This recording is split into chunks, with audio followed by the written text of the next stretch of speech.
All right, just heard about this recent incident where apparently Steven Anderson, the founder of the new IFB cult, recently got supposedly swatted. Somebody, if you don't know what swatting is, basically it's where you basically call the police on somebody and you report like a very serious crime, and usually they'll send a SWAT team over, and it's done as basically a prank. It's often very costly on the police to send his resources over. But quite often, like you might have heard of cases where, for example, people are gaming, doing a live stream, and the SWAT team busts in their room while they're doing a live stream. Yeah, that's what happens. That's what swatting is. It's like it's meant to be like a really kind of mean prank or joke or whatever.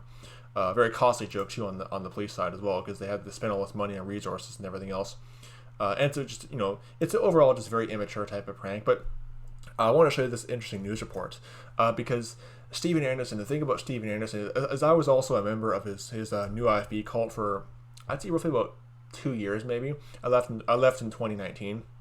And Steven Anderson has a long history of getting into beef with law enforcement. I mean, his claim to fame was he got beaten up by the Border Patrol back in, I think it was 2009. I mean, I was in first grade. I was very young at the time. I'm 20 years old now, but I was like probably at least probably in grade 1 at the time. So it was many years ago.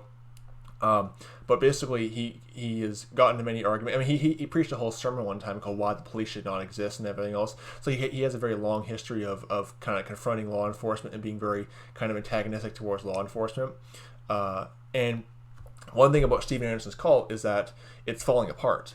It's really starting to just fall apart, and there's all kinds of infighting going on, people being kicked out. I mean, it's insane. But much like the whole bombing of Bruce Mejia's church building, who's affiliated with the new IFB cult over in California, could this just be another kind of false flag type event to try to resurrect the new IFB or get more, I guess, media fame or that kind of stuff? Because whenever you have these new IFB guys preaching against the disgusting perversion that is homosexuality, but the way they do is they're being lifted up like the new Westboro. They're being bolstered up by the media like Westboro Baptist Church was back in the early 2000s. And they've become the face of hate preaching and that kind of stuff, and they always get lumped in with King James Bible believers and that kind of stuff. And just anyone who's against the disgusting perversion of homosexuality. It's that simple. It is obviously a sin, but the way these guys do it, they're blatantly trying to just antagonize people. I could go off about that for a while, but the reason why this could just be a possible psyop. The reason why I say that is because, like I said, the infighting has been going on like crazy, and they want to do. They're trying to basically do damage control. They want to get some more attention to try to make themselves look like to get people to take them seriously. That kind of stuff. I mean, Anderson's been on Alex Jones quite a lot. I mean, I could go on and on about that for so long, but and Alex Jones too. He's a I think he was a. Like, for one thing, he's definitely friendly towards Catholics. That is one thing. That's a big red flag. I've heard he's a Freemason. I can't prove that. I've just heard that. Some say he's for the Illuminati. I mean, the bottom line is that Alex Jones is not someone that a Bible believing Christian should want to have anything to do with. But Anderson's been on his show multiple times, which is obviously a big red flag. But gonna play this news clip right here. Controversial pastor says he was swatted at Anawaki. I'm probably not saying it right, in his home, basically. Now, I'm going to point out some key things to note here about this whole thing, some kind of information and some stuff that normally, if this was legit, and this is why I say this could be a psyop, if this was actually like a real, like legit swatting thing, there's some things here, there's some aspects of it that would have been there. Certain things I'll point out later on that are missing in here, which makes me believe this could just be a possible psyop. I'm not saying that for certain, just a speculation, just a theory. Okay? Now let's get into the video.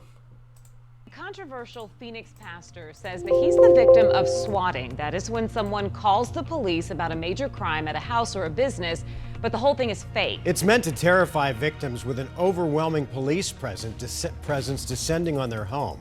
Phoenix police. Notice that, overwhelming police presence. Whenever there's a SWAT team called, if you look at episodes of Live PD, that kind of thing, whenever there's a SWAT team involved, it's a very big police presence. And not just police, you'll have like sometimes fire trucks there, you'll have everything else.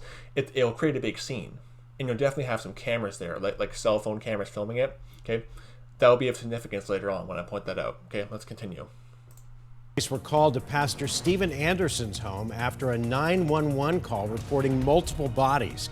Pastor Anderson leads the Faithful Word Baptist Church, which is an ultra-conservative church that's made controversial headlines more than... Let me rewind that. There was a Tyler Baker back there. Right there is Tyler Baker, the deacon that got fired for going against the Trinity doctrine.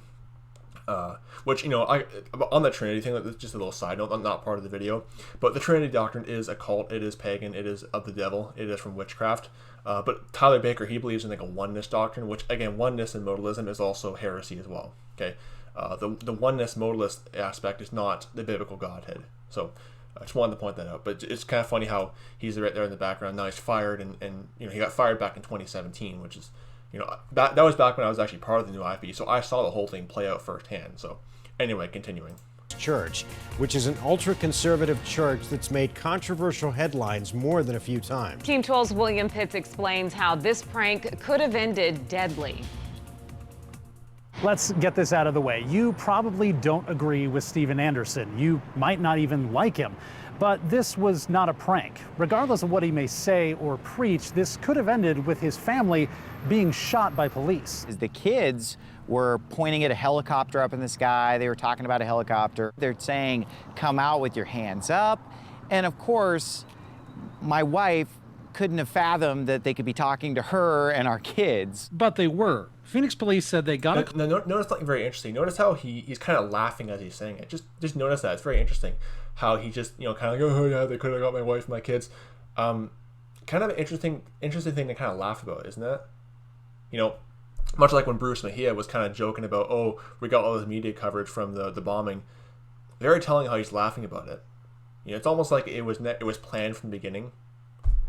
Just speculation, but I just find it odd how he's laughing, kind of like joking and kind of chuckling about it.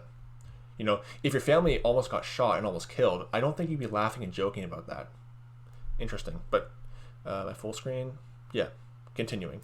Fathom that they could be talking to her and our kids. But they were. Phoenix police said they got a call of a possible shooting at the Andersons' home in Ahwatukee on Sunday. There's knocking and knocking at my door. Finally, I hear a voice that says, "Steve, this is the police, the Phoenix police." I thought it was my son joking. There was no shooting. Usually what happens is that they have a megaphone with it. So there's no way he could have thought it was his son, because they would have obviously had a megaphone, you know. But because you look at videos of live PD of how a SWAT team actually do stuff, it's you know, way different. And believes he was swatted. That's when someone calls in a 911 call to someone's house, trying to get the cops to show up.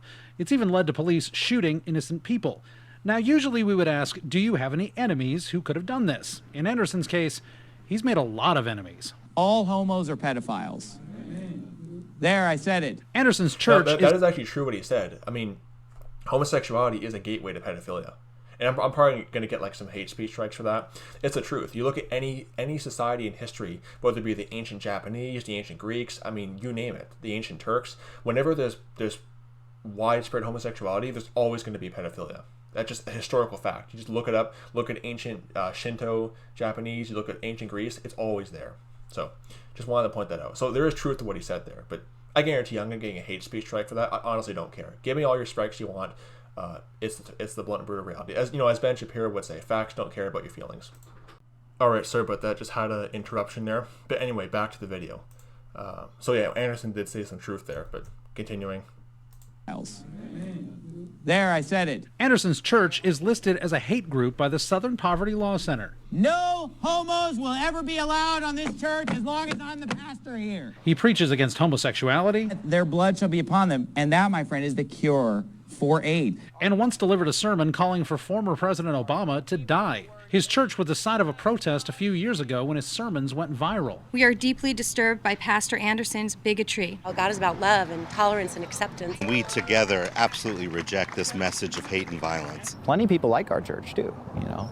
I don't consider myself an extreme guy. I'm just preaching the Bible. Anderson has been accused of crossing the line many times since he started his church, but he says the swatting call crossed his line. Here's what I would respond is there any possible situation where this would have been the right thing to do to call in this kind of thing, no matter what people think about me as a person? Phoenix police say it is a crime to call in a swatting call, but it's the same as false reporting. It's a misdemeanor on the first offense. William Pitts, 12 News. All right, well, thank you. And this isn't the first swatting hoax in the Valley. Almost a year ago to the day, the Maricopa County Sheriff's Office swarmed a home in Fountain Hills. Dispatchers got a call from a man claiming that he had shot his teenage daughter. The scare sent nearby. Notice something right there. Notice how in that part of the video they actually show actual videos of the actual swatting incident. Notice how with Anderson's supposed swatting incident, there's no videos of it being shown. Okay, why do I bring that up? Because whenever you have that much of a scene going on, that much of a police presence, that much of obviously lights and sirens and everything else, it's going to create a scene. There's going to be people filming with their cell phones, filming with cameras. There might be news cameras there, like we saw in like we just saw in that part of the video. Why was that never the case with? I mean, the only photo we saw was a helicopter. Which, how do we even know it's the police helicopter? And then you have two cops with, I guess, Anderson's youngest daughter. Why is there no video of the thing? Bit interesting, isn't it? Why? Because this just could be a psyop. That simple. This is just some, again, speculation, just a psyop to try to resurrect the new IFB because of all the infighting and just, they're just destroying each other and they have to just do something to try and make up for that, basically. So just wanted to point that out. Again, I left Anderson's cult back in 2019. I've done videos exposing him, and I plan to do more in the future. Because why? Because he is, if he's not some kind of disinfo agent, he's at least doing a lot of damage to the King James Bible believing movement. Okay, because he's, essentially, again, like your new Westboro Baptist Church-esque. He's basically the new Westboro. He's now the face of hate preaching in America. He doesn't, he preaches that sodomites, homosexuals should get the death penalty, but he doesn't, he's non-dispensational, so he doesn't understand that, the law, that ceremonial law does not apply today. We don't stone people for the sin of sodomy today. But he's basically very antagonistic with it, with law enforcement. He's just obviously trying to just create a stink, basically. And that's why I stay on this guy. That's why I keep doing videos exposing him, because for number one, I'm a former member of his cult, so just naturally I'm going to do videos exposing his cult. But number two, this guy needs to just be warned about and show that Bible believing Christians are not, King James Bible believers are not like this guy. And again, I have my issues with Brian Dillinger. I've made videos exposing him as well. Brian Dillinger is correct on one thing, that us as King James Bible believers, we need to lift up our voices and put as much distance between us and Anderson as possible and show, no, this guy is not like us. We've been exposing him for many years. So that's why I do what I do. So anyway, don't be deceived by Anderson's cult. May the grace of our Lord Jesus Christ be with all the brethren. Goodbye.